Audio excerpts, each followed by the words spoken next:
Halo dulu, perkenalkan nama saya Natalia Diantimeo. Saya akan menjelaskan tentang proses terjadinya stroke non-hemorrhagic. Sebelum lebih lanjut, mari kita kenali apa itu sebenarnya stroke non-hemorrhagic. Stroke non-hemorrhagic terjadi ketika aliran darah ke otak terganggu, seringkali karena sumbatan pada pembuluh darah. Ini dapat menyebabkan kerusakan pada area otak yang tidak mendapatkan oksigen dan nutrisi yang cukup. Mari kita kenali tanda dan gejala stroke non-hemorrhagic.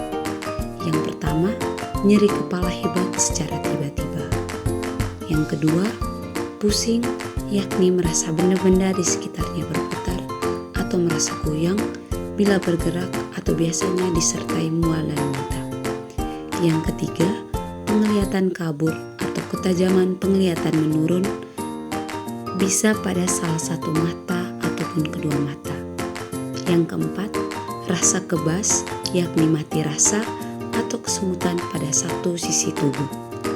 Berikut, faktor risiko apa sajakah yang menyebabkan stroke non-hemorrhagic tersebut? Yang pertama, faktor risiko yang dapat dikontrol. Pernah terserang stroke, hipertensi, penyakit jantung, diabetes mellitus, hiperkolesterolemia, merokok, gaya hidup, diet tinggi lemak. Yang kedua, faktor risiko yang tidak dapat dikontrol. Ada usia, jenis kelamin, ras, dan genetik. Berikut, mari kita lihat patofisiologinya. Stroke non-hemorrhagic disebabkan oleh trombosis akibat plak aterosklerosis yang memberi vaskularisasi pada otak atau emboli dari pembuluh darah di luar otak yang tersangkut di arteri otak. Saat terbentuknya plak fibrosis atau ateroma di lokasi yang terbatas seperti di tempat percabangan arteri. Trombosit selanjutnya melekat pada permukaan plak bersama dengan fibrin. Pelekatan trombosit secara perlahan akan memperbesar ukuran plak sehingga terbentuk trombus.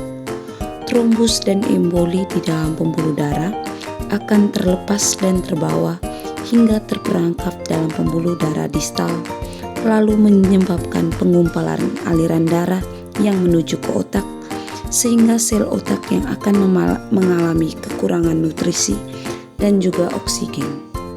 Sel otak yang mengalami kekurangan oksigen dan glukosa akan menyebabkan asidosis atau tingginya kadar asam di dalam tubuh, lalu asidosis akan mengakibatkan natrium klorida dan air masuk ke dalam sel otak dan kalium meninggalkan sel otak sehingga terjadi edema setempat.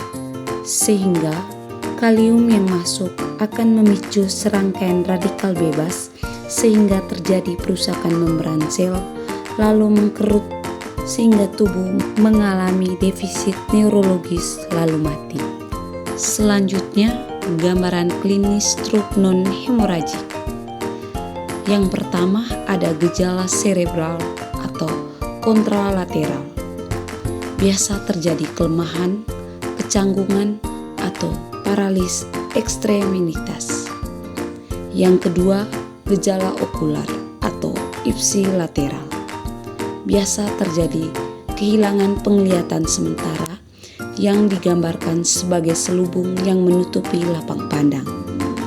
Yang ketiga, gejala cerebral. Biasanya tidak berlangsung lama lebih dari 24 jam atau permanen sehingga mengalami serangan stroke. Yang berikut, pasien stroke non-hemorrhagic dapat melakukan pemeriksaan penunjang seperti scan duplex, yaitu metode pilihan untuk menilai derajat stenus karotis. Yang kedua, agnografi karotis. Saat ini sering dilakukan MRA yang lebih aman dari angiografi standar. Yang ketiga, CT scan atau MRI otak menampilkan adanya infrak cerebral. Sekian penjelasan video singkat dari saya. Terima kasih.